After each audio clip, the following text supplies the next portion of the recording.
Bem-vindos ao Entrelinhas do Código. A gente está aqui no episódio 24, né? E hoje, vamos mergulhar em programação assertiva, Isso aí. que é tipo quase um mantra para quem quer ter código confiável. É. E a gente vai se basear no capítulo 25 do Programador Pragmático. Uhum. E, cara, tem muita sutileza, mais do que parece quando a gente olha de primeiro. É verdade.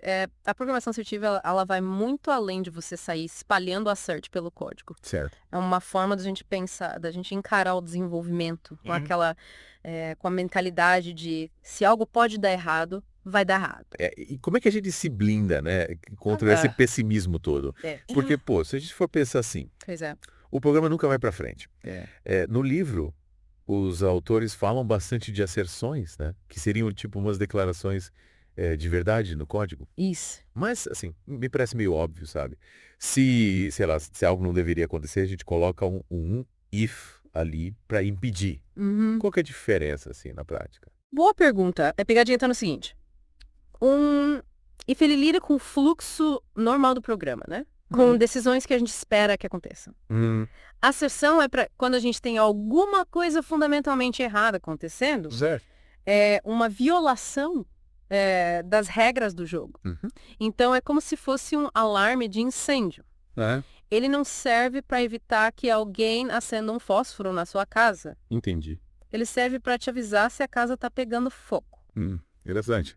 Então, em vez de tentar, tipo, contornar o erro, a gente deixa o programa crashar de propósito. Não é meio radical? Não é radical, mas é necessário. Pensa bem. É. Você prefere um programa que ele te avisa exatamente onde quebrou a lógica? Ou você prefere um programa que ele segue funcionando de forma imprevisível, com dados corrompidos, e aí? Não, com certeza é melhor saber onde. É como se você tivesse, sei lá, um vazamento de gás na sua casa. Você prefere sentir o cheiro forte de gás e chamar ajuda. Ou você prefere ignorar o cheiro de gás. Não, chamar ajuda, né? E aí, de repente? Explodir tudo. Faz sentido. Crashar cedo, faz sentido. Mas como é que a gente sabe onde colocar essas asserções? Tem alguma regra de ouro? Olha, as asserções, elas brilham em pontos críticos do seu código, né? Onde um erro pode ter consequências desastrosas. Certo. Então, por exemplo, validar os argumentos de funções importantes, checar o estado interno de objetos. É como se você estivesse colocando um segurança na porta de um cofre, né? Você não precisa de um segurança em cada corredor da sua casa. Entendi. Mas na entrada do lugar mais valioso faz toda a diferença. Faz. E no livro eles mencionam também o Design by Contract, né? O DBC. Isso. Parece chique, mas qual que é a relação, assim, com asserções? É só um jeito formal de documentar o que a função faz? Não. O DBC vai muito além da documentação. Imagine um contrato legal, né, que define direitos, obrigações. Certo. Que cada parte espera da outra. No DBC, cada função ou método do seu código tem o seu contrato, que define as pré-condições, ou seja, o que precisa ser verdade antes da execução daquela função. As pós-condições, ou seja, o resultado esperado depois que a função é executada. E as invariantes, que são as condições que sempre devem ser verdadeiras durante a execução daquela função. Nossa, que legal. Então a asserção seria tipo um juiz garantindo que o contrato está sendo cumprido. Exatamente. E se o contrato é violado, uma exceção é lançada, o programa para. Certo. E a gente sabe exatamente onde investigar. Eita. Sem o DBC, essa investigação seria como procurar uma agulha num palheiro. Show. Mas me tira uma dúvida. Se a linguagem que eu uso não tem suporte nativo a DBC, já era. Tipo, tem que me contentar com código cheio de if. Calma, sem desespero. A gente pode simular o DBC usando comentários para documentar as pré-condições, as pós-condições e as invariantes. E claro, a gente usa testes unitários para garantir que tudo funciona como esperado. Durante o bolso. Testes os melhores amigos do programador. Mas, e aí, usar asserções, usar DBC, não deixa o código mais lento? Afinal, são mais linhas de código para executar. Verdade. Pode ter um impacto na performance, mas geralmente é mínimo. E a segurança que a gente ganha compensa muito. Me mexe no custo de um bug crítico em produção. É como se você economizasse na segurança do seu carro. Sei. E aí depois se arrependesse num acidente. É verdade. Segurança em primeiro lugar.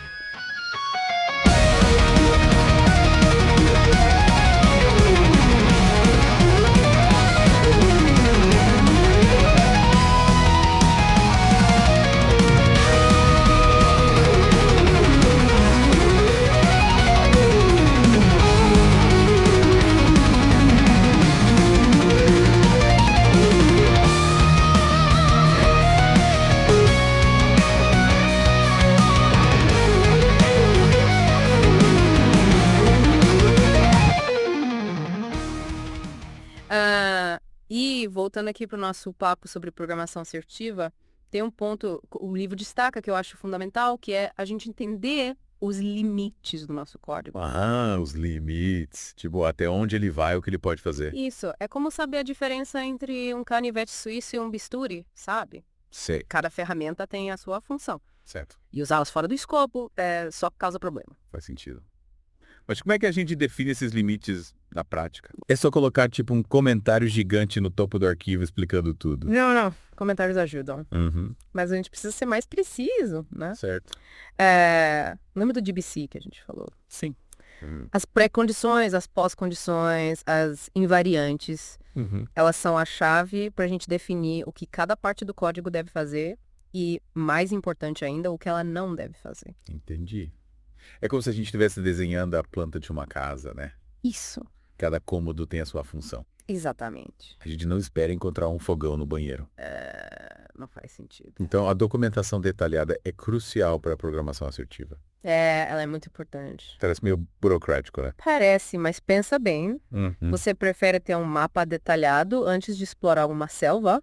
Ou sair andando no escuro e torcer para não cair num buraco? Não, o mapa com certeza. Então, uma boa documentação, com as regras do jogo bem definidas, economiza tempo, evita erros e facilita a vida de quem for mexendo no código depois, né? Sem dúvida. E como é que a gente garante que essa documentação não fique desatualizada? Boa pergunta. Porque, né, a gente sabe que código muda constantemente. Pois é, essa é a grande dificuldade. Mas aí que entram os testes unitários, né? Aos fiéis escudeiros.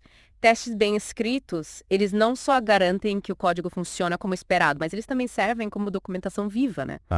Mostrando exatamente como cada parte do código deve se comportar.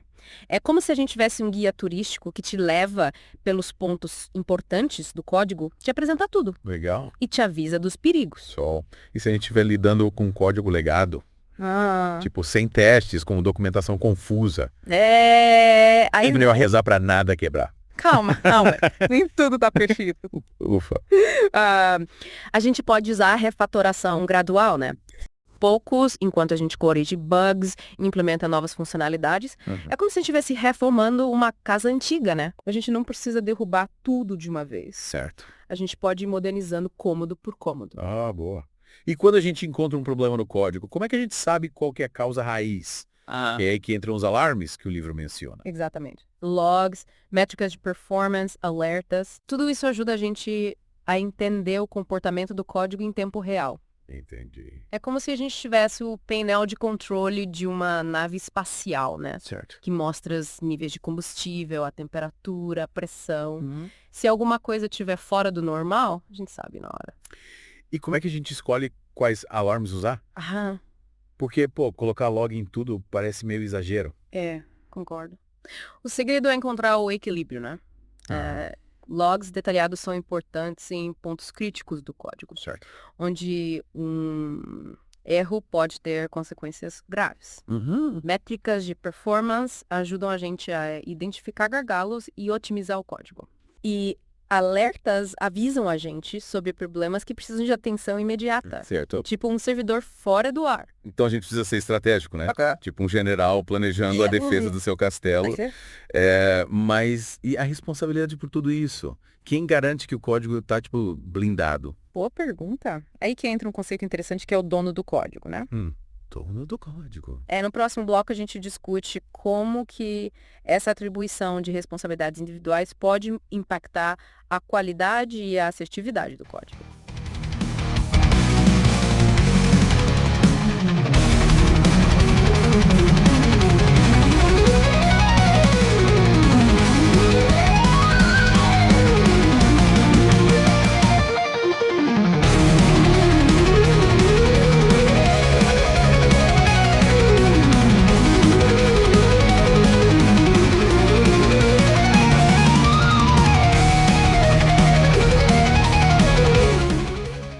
Volta ao Entre Linhas do Código. A gente explorou bastante essa ideia de programação assertiva, né? Asserções, contratos, testes. Mas agora, para fechar com chave de ouro, vamos falar de responsabilidade. No código, quem manda? Quem que garante que tudo está funcionando direitinho? Essa questão do quem manda é crucial. O livro, ele fala sobre o dono do código. E olha, é mais profundo do que parece.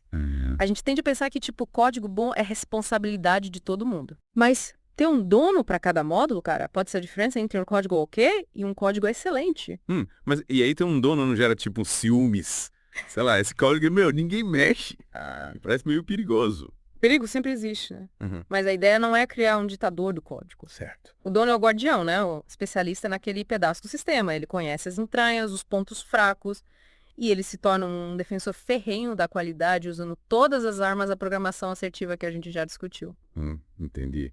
Então ele seria o responsável por, sei lá, implementar as asserções, os contratos, os testes, mas e os outros membros da equipe? Ficam só assistindo? Não, de jeito nenhum. O dono, ele facilita a colaboração, ele ajuda os outros a entender o código e principalmente ele está aberto a sugestões, a críticas. A comunicação é fundamental, né? Como qualquer time, imagina um time de futebol, sei lá, onde cada jogador só se preocupa com a sua posição sem passar a bola. Vai dar ruim. É desastre na certa. Mas, no fim das contas, qual que é a vantagem real de ter um dono? Qual o impacto na qualidade do código? Olha, a responsabilidade individual, ela aumenta o cuidado, a atenção aos detalhes. A pessoa pensa, meu nome está ligado a esse código, então ele precisa ser impecável. É o orgulho do artesão, sabe? Sei.